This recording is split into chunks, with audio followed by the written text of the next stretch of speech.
Hi guys, my name is Bharat, welcome back. So once again हम लोग आ चुके हैं यहाँ पर मैथ्स में। चैप्टर है pair of linear equations in two variables. Class 10th के लिए हम लोग ये वीडियो सीरीज़ आपको प्रोवाइड करवा रहे हैं अभी।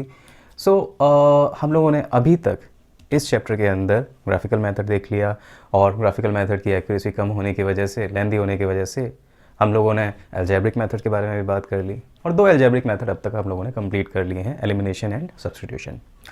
अब ये जो तीसरा मेथड है और लास्ट मेथड है, लास्ट अलजेब्रिक मेथड, इसका नाम है क्रॉस मल्टीप्लिकेशन मेथड।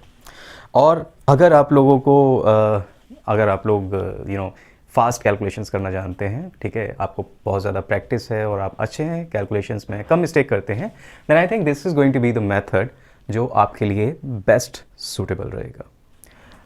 चलिए अब हम लोग डिस्कस करते हैं इस मेथड को और स्टार्ट करते हैं इससे।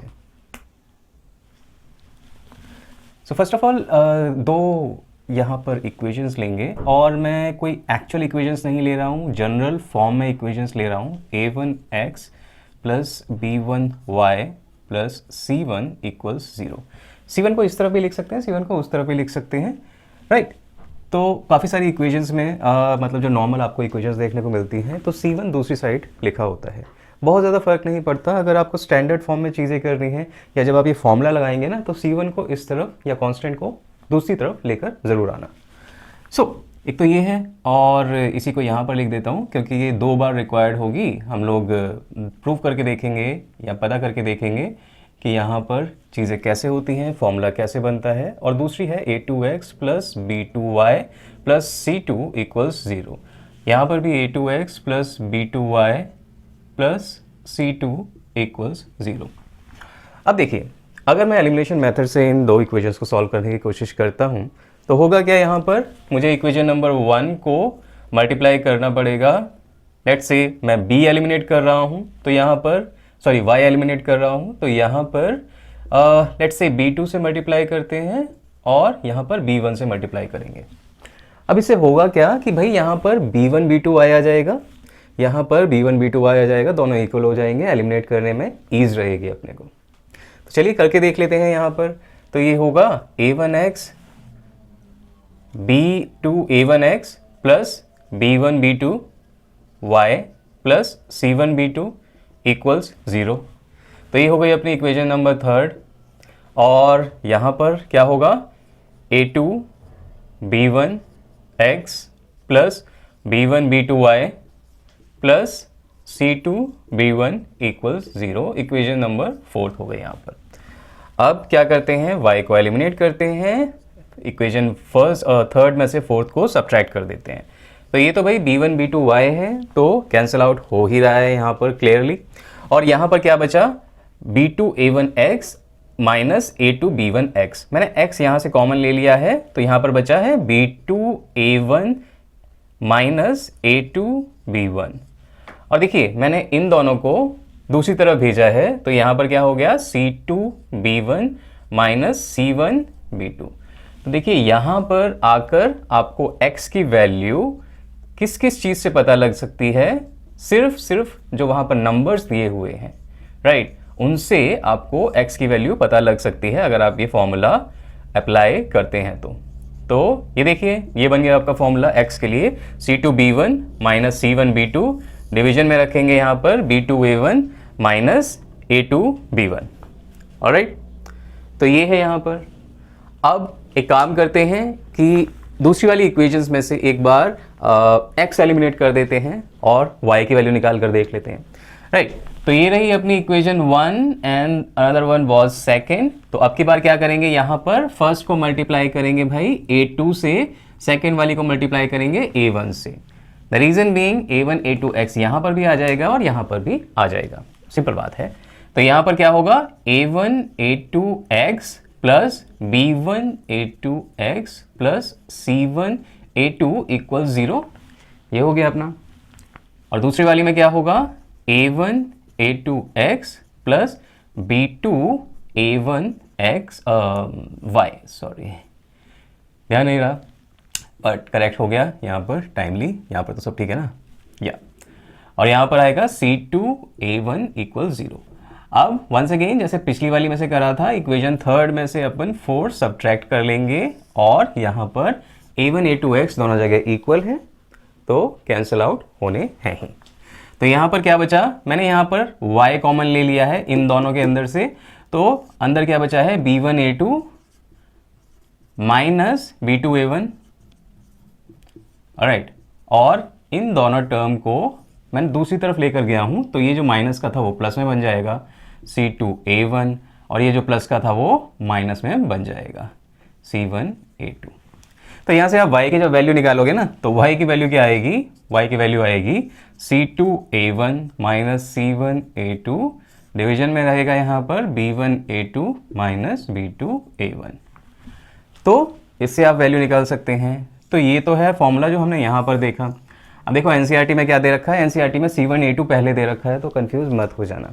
तो यहाँ पर क्या करते हैं, अगर इस पूरी टर्म में से मैं माइनस कॉमन ले लेता हूँ तो क्या बचेगा अंदर, c1a2 माइनस c2a1, और यहाँ पर से भी माइनस कॉमन ले लेता हूँ मैं तो माइनस कॉमन आ गया, ये अंदर वाला पहले आ जाएगा अब क्योंकि वो प्लस का हो गया है, b2a1 माइनस b1a2, और फिर इससे ये कैंसिल हो जाएगा और y की वैल्यू क्या आएगी, आपको इसको हटा ही देते हैं ना, कैंसिल हो ही गया तो y की वैल्यू ये आ जाएगी c1a2 c2a1, ये वाला जो मेंशन है वो एनसीईआरटी के अंदर मेंशन है। ऑलराइट, तो दो फॉर्मूले आ गए आपको x और y। अब इन दोनों फॉर्मूलों के अंदर कहीं भी आपको किस एक वेरिएबल की वैल्यू दूसरे वेरिएबल की टर्म्स में नहीं निकालनी पड़ रही है। सो ये है यहाँ पर।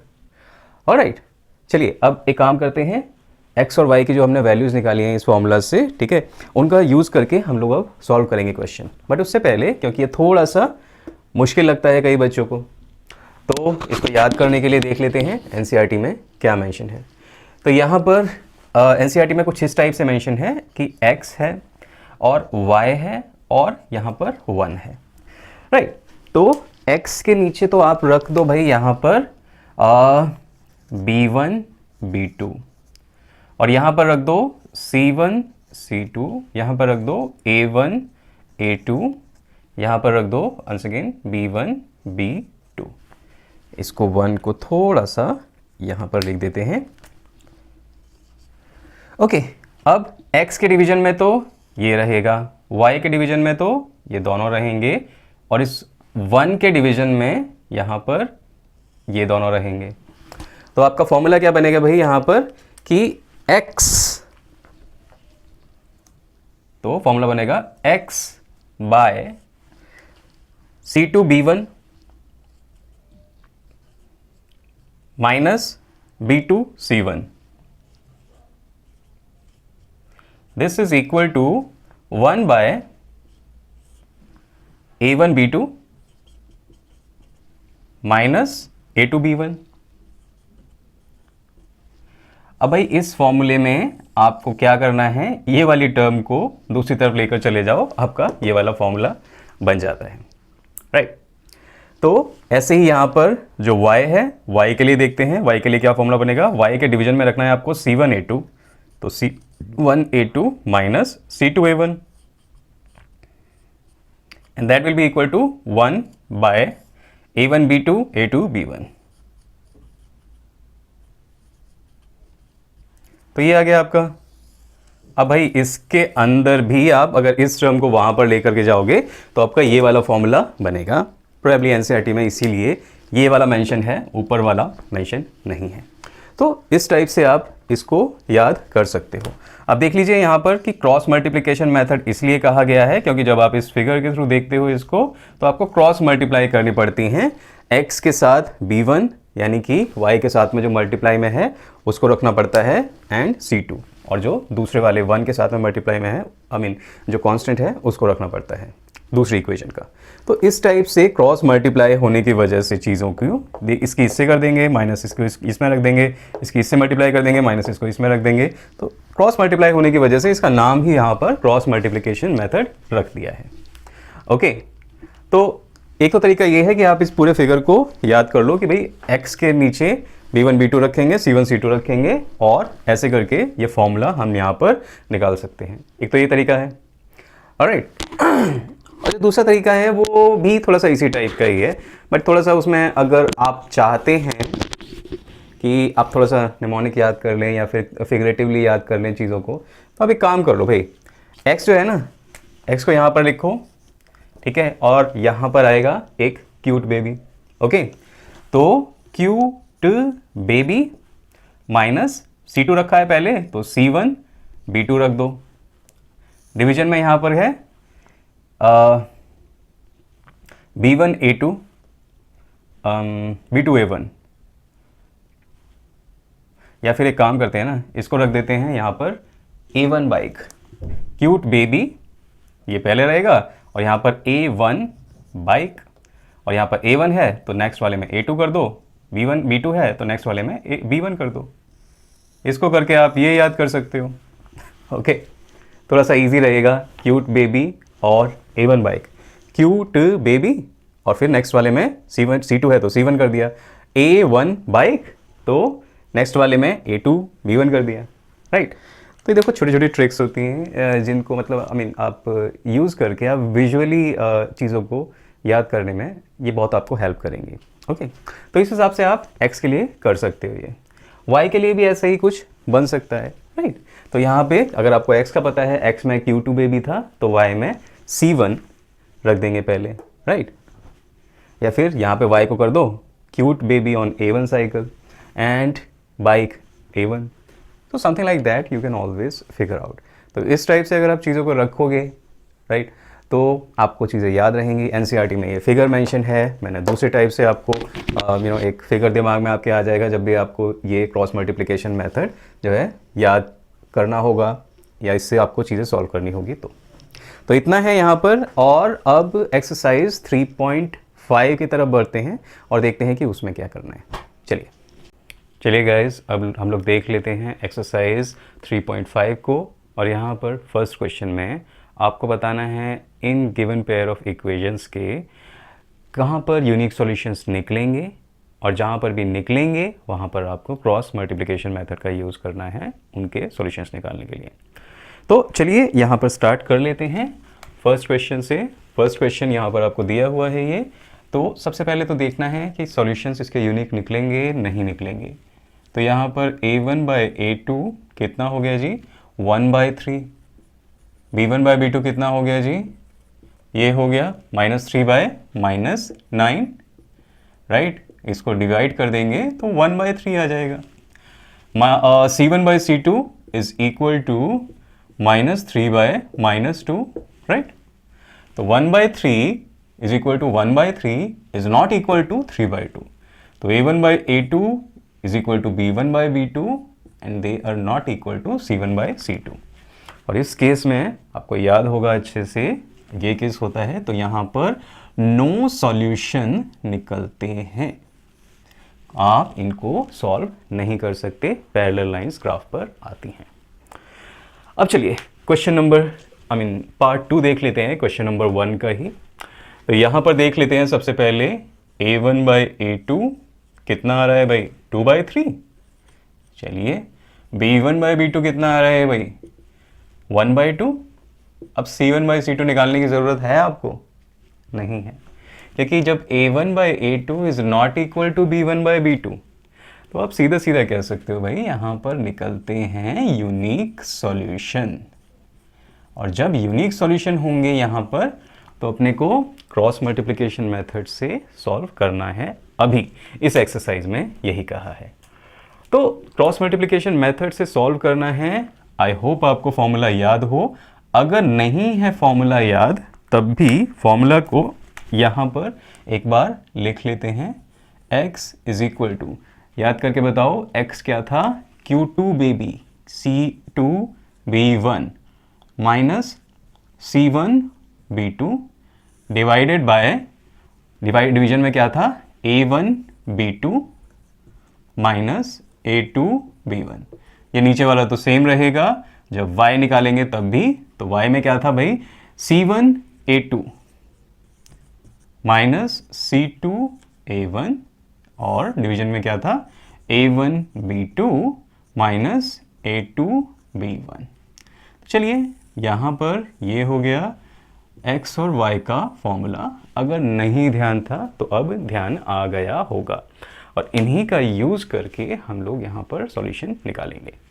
तो चलिए, x किसके इक्वल होगा भाई, C2B1। C2 क्या है यहाँ पर? अब देखिए यहाँ पर एक चीज़ जो ध्यान देने वाली है वो ये है कि भाई इक्वल टू साइन के बाद कांस्टेंट दिया हुआ है C। तो जब ऐसे दिया होगा तो हम लोग इस फॉर्म को यूजुअली कन्वर्ट करते हैं, पहले तो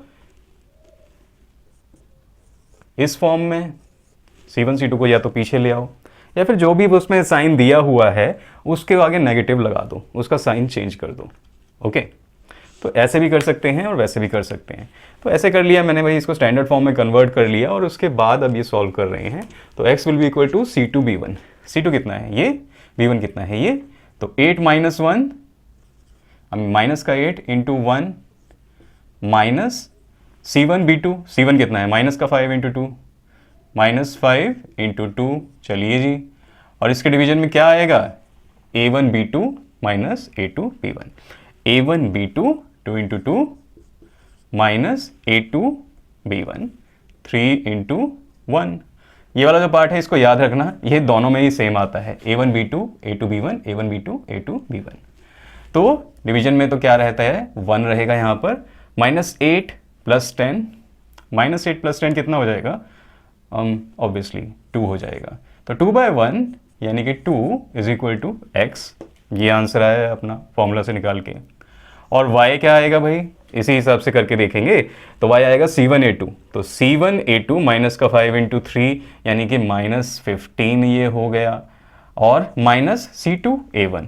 भाई C2A1 माइनस का 8 इंटू 1, -8 इंटू 2, -8 इंटू 2 ऑब्वियसली -16 होगा, और यहाँ पर +16 आ जाएगा।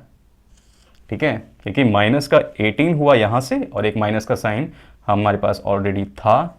एक बार करते हैं एक काम, ज़्यादा कंफ्यूज ना हो जाओ आप लोग, इसलिए माइनस का 8 इंटू 2 ऐसे कर लेते हैं। ठीक है, और नीचे क्या था, नीचे तो ये वाला ही आएगा, 1 ही आएगा। तो यहाँ पर क्या निकल कर आएगा, 1/1 यानी कि 1। तो x = 2 y = 1 अपने पास आ गया आंसर, सीधी सीधी बात, नो बकवास।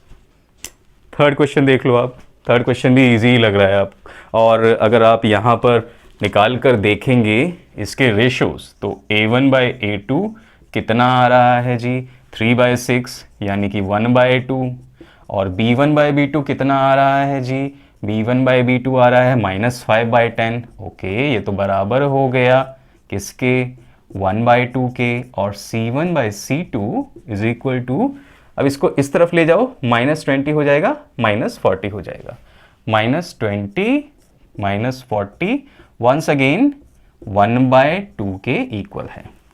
तो A1/A2 = B1/B2 and that is equal to C1/C2। और यहाँ पर जब ऐसी कंडीशन आ जाती है तो हम लोग बोलते हैं यहाँ पर हैं इन्फिनिटली मैनी सॉल्यूशंस, और इन्फिनिटली मैनी सॉल्यूशंस यहाँ पर आप निकाल सकते हो। तो एक इन्फिनिटली मैनी सॉल्यूशंस बता दो, इधर से x की value in terms of y निकाल दो। तो यहाँ से अगर x की वैल्यू निकालेंगे तो 3x = 5y को उस तरफ भेजो, 5y + 20 यानी कि x = 5y + 20 / 3। तो x इतना आएगा और y इतना आएगा। तो y की अलग अलग वैल्यू रखते जाओ, x की अलग अलग वैल्यूज निकालते जाओ, इन्फिनिटली मैनी सॉल्यूशंस बन जाएंगे आपके। ठीक है जी, तो ये हो गया। अब लास्ट वाला देख लेते हैं, एक बार पर बोर्ड रब करना पड़ेगा उसके लिए। तो यहाँ इसके अंदर आपको दिया हुआ है x - 3y - 7। सबसे पहले रेशियो निकालेंगे, A1/A2 कितना आएगा, 1/3। ठीक है जी, B1/B2 कितना आ रहा है, -3/-3। और इसको देखकर आप साफ साफ ये कह सकते हैं कि A1/A2 is not equal to B1/B2। और जब ऐसी कंडीशन होती है तो वहाँ पर हम लोग सीधा सीधा कहते हैं कि यूनिक सॉल्यूशन यहाँ पर फाइंड आउट होंगे। यूनिक वैल्यू निकलेगी एक्स और वाई की, जो दोनों इक्वेशंस को सेटिस्फाई करेगी। तो चलिए यहाँ पर वो यूनिक वैल्यू निकाल लेते हैं। तो कितनी आएगी unique value? x is equal to C2B1, C2B1 okay -15 -15 into 1 आएगा, एंड माइनस का C1 into B2, sorry -15 C2B1 था, तो -15 इंटू -3, तो -15 इंटू -3, और यहाँ पर माइनस का C1B2 -7 इंटू -3। डिवीजन में क्या आएगा भाई? A1B2 A2B1, इस वाले पार्ट को एक ही बार निकालने की ज़रूरत होती है। A1B2 माइनस A2B1, तो A1B2 1 into -3 and A2B1 minus का 3 इंटू -3। ठीक है जी। तो यहाँ से देखेंगे तो x की वैल्यू कितनी आएगी भाई? यहाँ तो ये हो गया 45 एंड ये हो गया 21। 21 को अगर यहाँ पर लेकर आएंगे तो वो -21 रहेगा, तो 24 यहाँ से निकलेगा, एंड -3 एंड +9, तो +6 यहाँ पर आएगा। 6 को ध्यान रखना ओके, क्योंकि y में भी वही आएगा। सो ये कितना होगा? 24/6 ओके, एंड 6 4 ज़र 24। x की वैल्यू अपने को पता चल गई कि 4 आने वाली है। y की वैल्यू देख लो भाई, y की वैल्यू क्या आएगी? C1A2 -7 3 C2A1 माइनस का -15 इंटू 1। ठीक है जी। डिवीजन में 6 ही आएगा, क्योंकि A1B2 A2B1 इसकी वैल्यू हमने यहाँ पे ऑलरेडी फाइंड आउट की हुई है, ज़्यादा मशक्क़त करने की अपने को ज़रूरत नहीं है। तो यहाँ पर कितना आ गया? -21 + 15 डिवाइडेड बाय 6, और यहाँ पर कितना आ गया? -6 डिवाइड बाय 6, यानी कि माइनस का 1, ये वाली वैल्यू हो गई y की, और ये वाली वैल्यू हो गई आपकी x की। ठीक है जी, 4। ऑलराइट, तो इस टाइप से हमने ये चारों पार्ट कंप्लीट कर लिए। अब चलते हैं क्वेश्चन नंबर 2 की तरफ, जो थोड़ा सा अलग होगा, नए टाइप का आपको क्वेश्चन लगेगा, पर मज़ा आएगा उसमें भी। चलिए देखते हैं उसको। तो सेकंड क्वेश्चन पे आ चुके हैं हम लोग। सेकंड क्वेश्चन में पूछा हुआ है कि यहाँ पर a और b की क्या वैल्यूज होनी चाहिए जिसके लिए गिवन पेयर ऑफ इक्वेशंस के इन्फिनिटली मैनी सॉल्यूशंस यहाँ फाइंड आउट हो।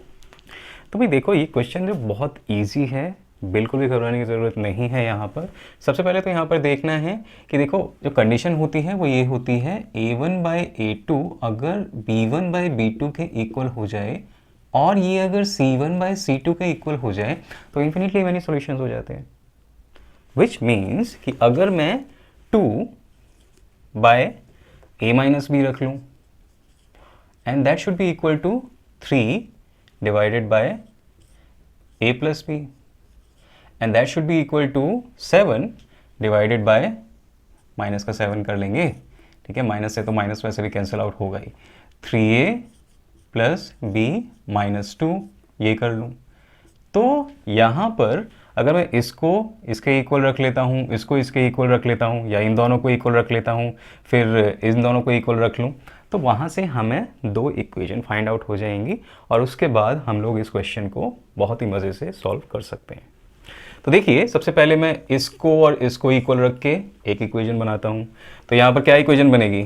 2 × A + B should be equal to 3 × A - B, right?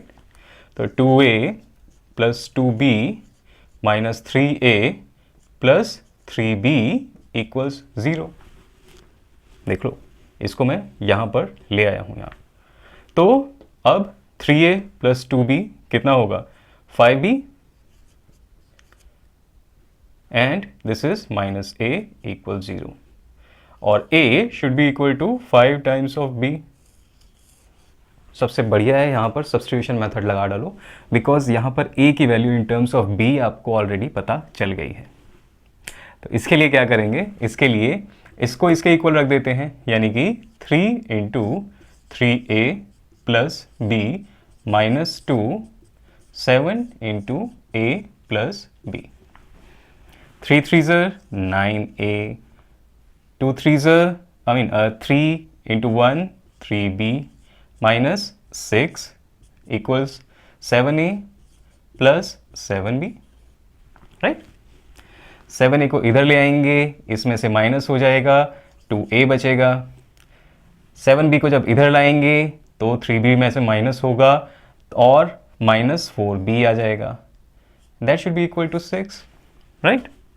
अब a की value in terms of b आपको ऑलरेडी पता है, तो a की ये वैल्यू यहाँ पर सब्सटीट्यूट कर डालो, तो यहाँ पर क्या होगा 5b into 2 minus 4b equals 6, 5 2 10, 10 minus 4 6b is equal to 6, b equals 1। ठीक है जी, वैल्यू आ गई आपकी b की। और अब यहाँ पर रख दो a will be equal to 5 times b 5, a की वैल्यू आ गई आपको। तो कहेंगे यहाँ पर कि a should be 5, b should be equal to 1 to make this equation have infinite many solution. a की वैल्यू 5 होनी चाहिए, b की 1 होनी चाहिए, और तभी यहाँ पर इस गिवन पेयर ऑफ इक्वेशन के इन्फिनिटली मैनी सॉल्यूशंस निकलेंगे। सही है, आगे बढ़ते हैं। सो गाइस थर्ड क्वेश्चन पे पहुंच चुके हैं, और थर्ड क्वेश्चन में अपने को सब्स्टिट्यूशन और एलिमिनेशन दोनों मेथड्स से, सब्स्टिट्यूशन और क्रॉस मल्टीप्लिकेशन दोनों मेथड से गिवन पेयर ऑफ इक्वेशंस को सॉल्व करना है। चलिए इधर कर लेंगे सब्स्टिट्यूशन और दूसरे वाले पार्ट में कर लेंगे क्रॉस मल्टीप्लिकेशन मेथड। तो ये रहा अपना इक्वेशन 1 और ये रही इक्वेशन 2। इक्वेशन 2 में से मैं y की value in terms of x निकाल लेता हूँ, तो 2y will be equal to 4 minus 3 times x and y will be equal to 4 minus 3x divided by 2। ये हो गई अपने पास y की वैल्यू। अब सब्स्टिट्यूट करो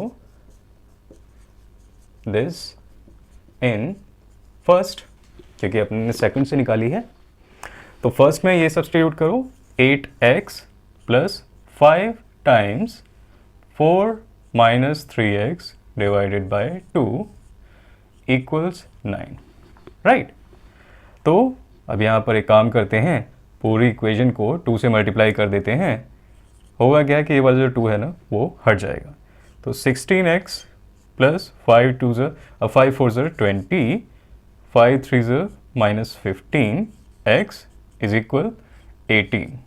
ओके, 16x 15x x बचा 18, यहाँ पर था 20 उस तरफ जाकर माइनस 20, सो x इक्वल्स माइनस 2। और अगर ये वैल्यू फर्स्ट में भी रख सकते हैं, सेकंड में भी रख सकते हैं, रखेंगे थर्ड में इजी रहेगा। तो इस पोर्शन में कर देते हैं इसका काम, y will be equal to 4 minus 3 times minus 2 divided by 2, 3 2 6, positive का रहेगा, 4 plus positive 6, positive 10 plus 10 by 2 5। x is equal to minus 2, y is equal to 5। ये आ गया अपना सब्स्टिट्यूशन मेथड से। एक और मेथड अपने को करना है, ठीक है, तो उसके लिए x divided by b1 b2 c1 c2 y divided by c1 a2 c2 a1 1 1 divided by a1 b2 minus a2 b1। याद ही होगा, ठीक है जी। अब b1 b2 यानी कि 5 and 2, c1 c2 यानी कि minus 9 and minus 4, a1 a2 यानी कि 8 and 3, b1 b2 यानी कि 5 and 2, 5 and 2। ओके जी, तो बस कर दीजिए काम। तो x divided by minus 20 minus of -9 into 2 is equal to 1 divided by 8 2s are 16, 5 3s are 15, and that is equal to y divided by -27 minus of 8 से 32 and that is -32. Okay, यहाँ से निकाल लीजिए x बाय 2 माइनस का is equal to 1/1, this is equal to y by ये आ जाएगा 5. x will come out to be -2, y will come out to be 5. ठीक है जी, इतना आसान था ये और ये दोनों मेथड. अब देखिए, अगर जिन बच्चों को लगता होगा ना कि उनकी कैलकुलेशन फास्ट है, वो इस मेथड की तरफ भागेंगे, क्योंकि देखो एग्ज़ाम में काफ़ी बार नहीं दिया होता. एग्ज़ाम में कुछ बोल रखा होता है कि ये आपको क्वेश्चन है, उसकी आपको इक्वेशंस बनानी होती हैं, और फिर बोल रखा होता है कि एनी एल्जेब्रिक मेथड से उसे सॉल्व कीजिए. काफ़ी बार ग्राफिकल मेथड दिया होता है, बट एल्जेब्रिक मेथड में ज़्यादातर स्पेसिफाई चीज़ें नहीं की होती. तो कोई भी मेथड आप अपनी चॉइस का एल्जेब्रिक, चाहे तो एलिमिनेशन ले लें, चाहे तो सब्स्टिट्यूशन ले लें, चाहे तो क्रॉस मल्टीप्लिकेशन ले लें, जहाँ पर क्वेश्चन में मेंशन कर दिया, बता दिया कि हाँ यही स्पेसिफिकली मेथड लेना है, तो उसी मेथड से आपको सॉल्व करके दिखाना पड़ेगा. चलिए, third question complete. Fourth question की तरफ मूव करते हैं. फोर्थ क्वेश्चन के 4 या 5 पार्ट हैं, एक एक करके उन्हें करेंगे. चलिए गाइस, फोर्थ क्वेश्चन अब करने वाले हैं हम लोग. फोर्थ क्वेश्चन मैं आपको बता देता हूँ यहाँ पर क्या है कि हॉस्टल में मंथली चार्ज जो हैं इस हिसाब से होते हैं कि जितने दिन आप खाना लेंगे पर डे, उतने दिन आपको पर डे के हिसाब से पैसे देने पड़ेंगे, और कुछ फिक्स्ड चार्ज हैं वहाँ पर, राइट. पर मंथ के हिसाब से वो फिक्स्ड चार्ज होते हैं, राइट. तो यहाँ पर सबसे पहले क्वेश्चन के अंदर अपने को अज्यूम करना पड़ेगा, let x equals per month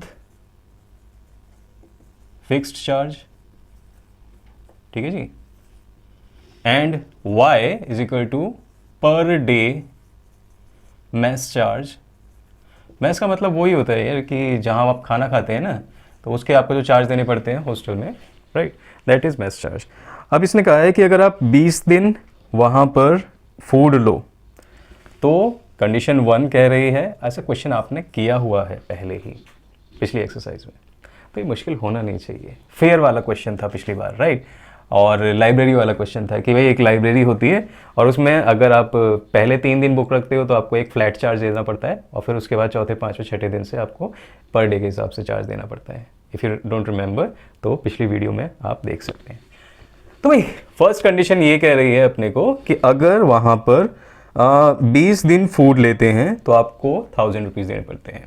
तो भाई देखो, 20 दिन अगर आप खाना लोगे तो पर डे के हिसाब से 20y तो हो गया आपका मैस का चार्ज, खाने का चार्ज, और x जो हो गया आपका पर मंथ जो फिक्स चार्ज है. इन दोनों को मिला के आपको 1000 रुपीज़ देने पड़ते हैं. This is our equation number 1. Easy बन गई.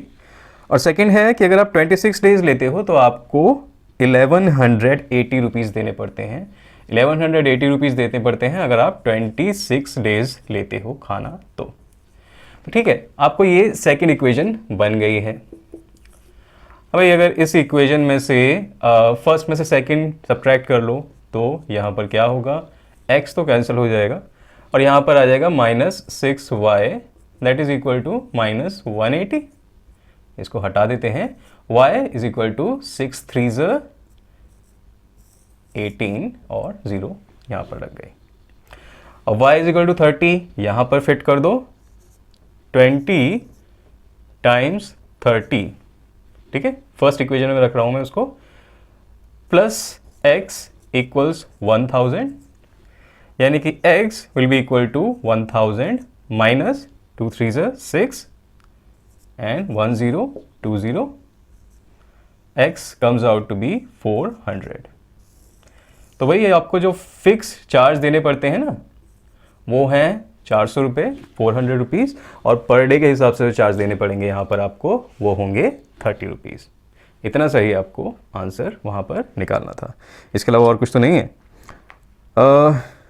Right, fix charges and cost of food per day. चलिए एक बार इसको रब करते हैं, नेक्स्ट क्वेश्चन की तरफ फिर बढ़ते हैं. सो गाइस पार्ट 2 में ये कह रहा है कि एक फ्रैक्शन है जो कि 1/3 हो जाता है when 1 is subtracted from numerator. तो यहाँ पर सबसे पहले तो एज्यूम करना पड़ेगा let fraction is equal to x by y, और x उसका न्यूमरेटर, y डिनोमिनेटर। कंडीशन 1 के अकॉर्डिंग पहली इक्वेशन बनाएंगे। तो ये कह रहा है कि अगर इसमें से 1 सब्ट्रैक्ट कर दिया जाए देन इट बिकम्स 1/3, यही कह रहा है ना, या when 1 is subtracted from numerator. तो भाई इसके थ्रू आप क्या कर सकते हो, यहाँ इन दोनों को मल्टीप्लाई कर दो, थोड़ा सिंप्लीफाई हो जाएंगी चीज़ें, ज़िंदगी आसान हो जाएगी। 3 × x - 1 is equal to y, यानी कि 3x - 3 इक्वल्स y। ऑलराइट, तो ये आ गई फर्स्ट इक्वेशन आपकी। और सिंप्लीफाई कर सकते थे बट इतने से ही काम चला लेंगे, सब्स्टिट्यूशन लगाने में आसानी हो जाएगी। अब देखो कंडीशन 2 ये कह रहा है भाई, ये कंडीशन 2 ये कह रहा है कि भाई अब ये a 1/4 हो जाएगा when 8 is added to denominator. तो भाई अब की बार 8 ऐड कर दो डिनोमिनेटर के अंदर और 1/4 हो जाएगी इसकी वैल्यू, आई मीन 1/4 हो जाएगी इसकी value. Once again cross multiply कर डालो तो 4x will be equal to y + 8, right.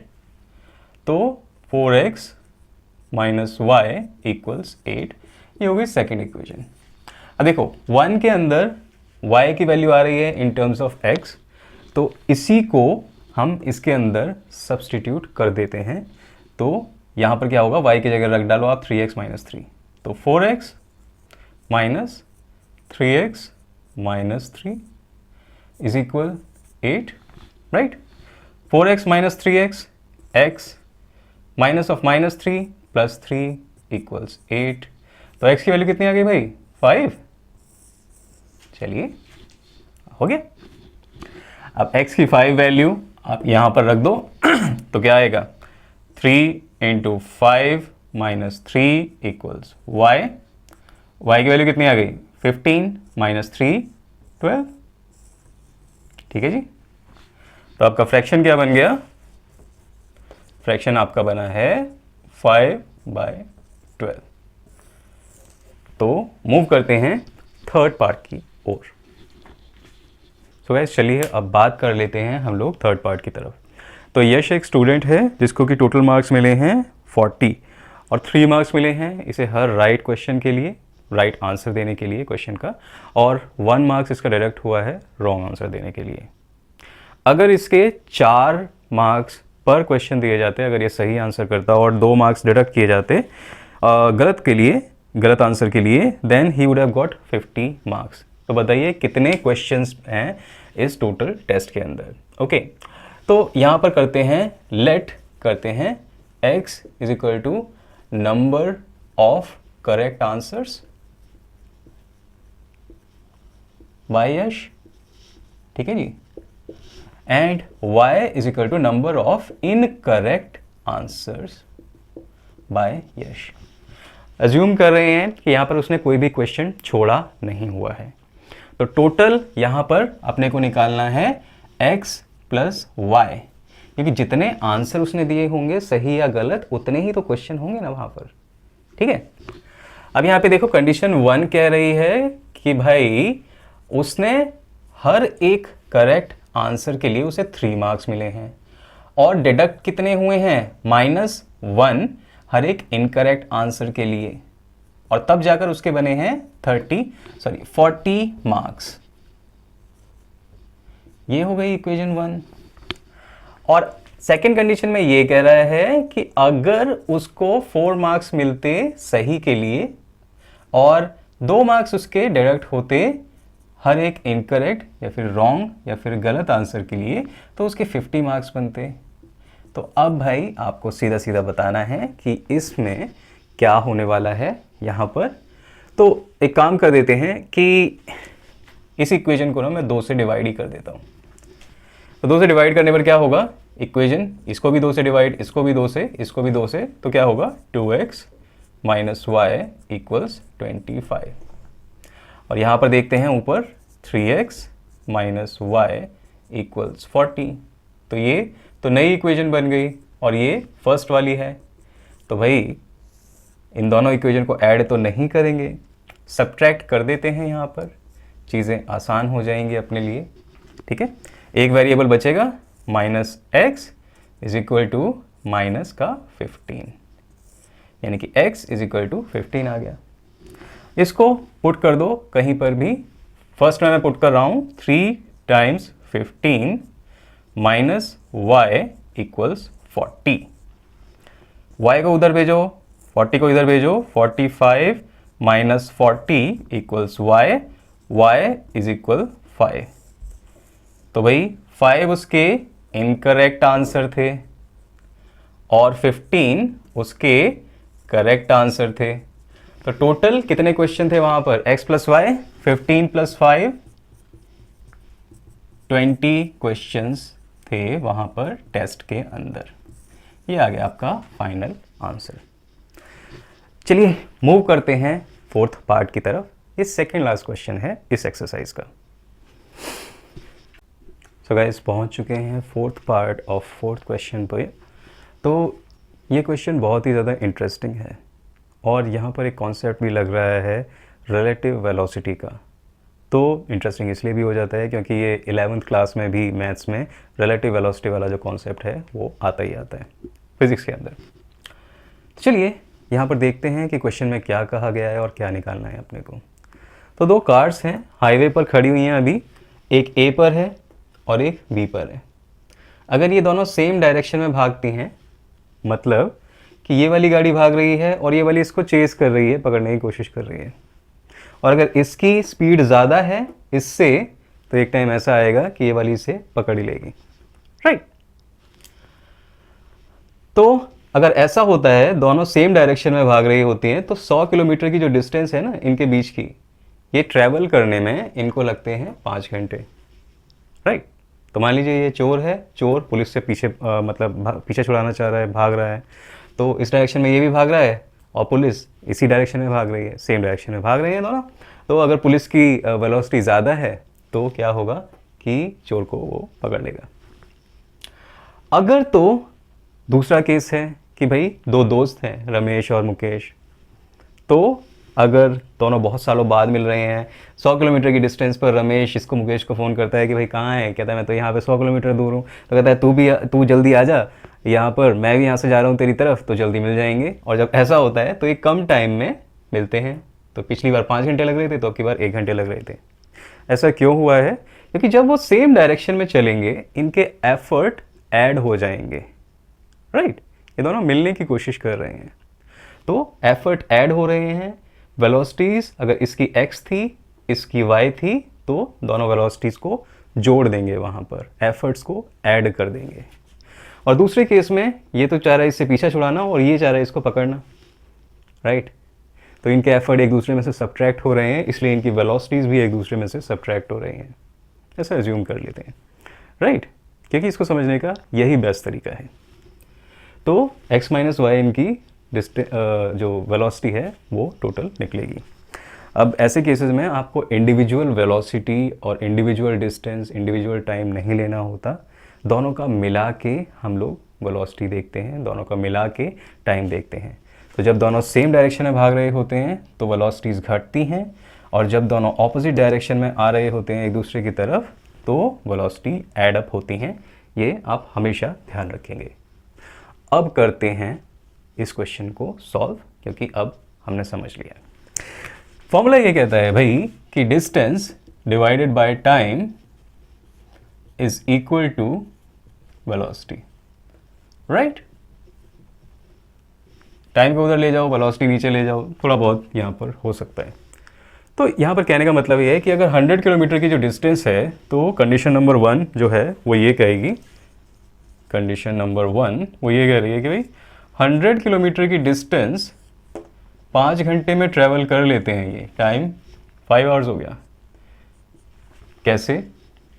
जब दोनों यहाँ और यहाँ एक ही डायरेक्शन में भाग रहे हैं, मतलब वेलोसिटीज़ इनकी घट रही मतलब सब्ट्रैक्ट हो रही हैं, घट रही हैं एक दूसरे में से।